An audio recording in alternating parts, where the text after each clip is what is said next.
미술관, 박물관, 문화재, 심지어 역사책에서 쉽게 볼 수 있는 인물의 초상화.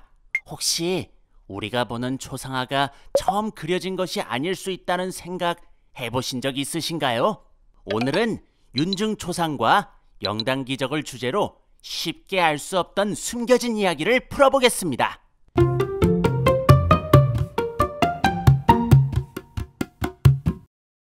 윤중초상은 이름 그대로 명제윤중의 모습을 담은 초상화고, 명제윤중의 영정을 모신 유봉영당에 관한 기록과 초상화 제작 사례를 담은 책이 바로 영당기적입니다.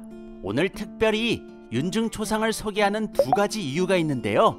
하나는 제작 비화, 다음으로는 초상과 모사에 대한 흥미로운 이야기를 담고 있기 때문입니다. 자, 이제 본격적으로 시작해 볼까요? 윤중은 1629년에 당대 최고의 학자 집안의 장남으로 태어나 숙종 때의 붕당 정치의 한 축인 소록의 영수로 추대된 학자였습니다. 어려서부터 이미 정통 조선 유학자의 조건을 갖추고 배움을 받아 예론에 정통한 예학자이자 성리학자로 학명이 높았다고 합니다. 그러던 중 서인 내부의 분당 과정에서 소론의 영수로 추대되고 효종 말년에는 학업과 행실이 뛰어나 조정에 청거되었으며, 그의 나이 35세에 공경과 삼사가 함께 그를 청거하였으나 이듬해부터 숙종 때에 이르기까지 많은 보직에 임명되었으나 모두 사퇴하고 학문에 전념했다고 합니다.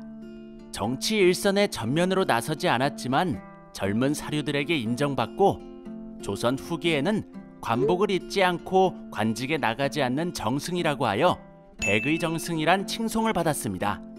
이렇게 훌륭한 인물의 초상은 쉽게 탄생하지 않았습니다. 왜냐하면 윤중은 자신의 초상화를 제작하는 것에 적극적으로 반대했기 때문이죠. 영당기적에 따르면 경암 윤종수와 문화의 여러 사람이 선생의 화상을 만들고자 하였으나 한 차례 거절하고, 문인 이진성이 화공을 데리고 와 다시 아뢰으나 엄준이 거절하였다고 합니다. 결국 제자들은 다시 청하지 못하고 모사를 하기로 했습니다. 그리하여 첫 윤중초상은 윤중의 나이 83세가 되던 해에 화사 별량이 1711년 군중 속에 뒤섞여 엿보아 그려내기 시작했습니다. 석 달이 지난 후에야 비로소 완성했으며, 완성된 초상화는 윤중 사망 후 1716년에서야 유봉정사에 봉안하게 되었다고 합니다. 즉, 윤중 자신은 살아생전에 초상화가 그려진 줄도 모른 채 생을 보낸 거죠. 초상화가 만들어졌으니 이제 끝일까요? 아니요. 이후에도 장경주, 이명기, 이한철 등 당대 최고의 화가가 제작해 전신좌상 5점, 반신상 2점, 초본 8점이 제작되었습니다.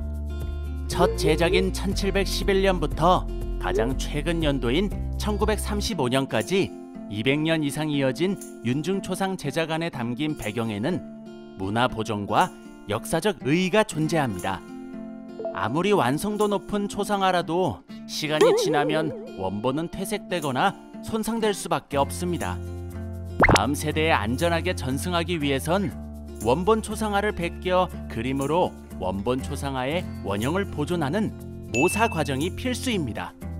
이렇게 만든 모사본은 원본을 대신하는 또 다른 원본이 되어 오늘날까지 초상화로 이어질 수 있는 것이죠. 만약 모사본이 없었다면 현존하는 상당수의 초상화는 존재하지 못했을 겁니다. 모사는 단순히 원본을 그대로 따라 그리는 것이라고 할 수 없습니다.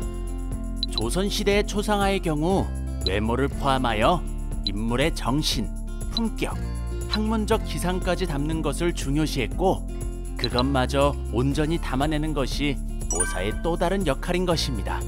결국 현재를 살아가는 우리, 그리고 후대는 인물의 외형과 내면 모두 담긴 작품을 오롯이 감상할 수 있게 됩니다.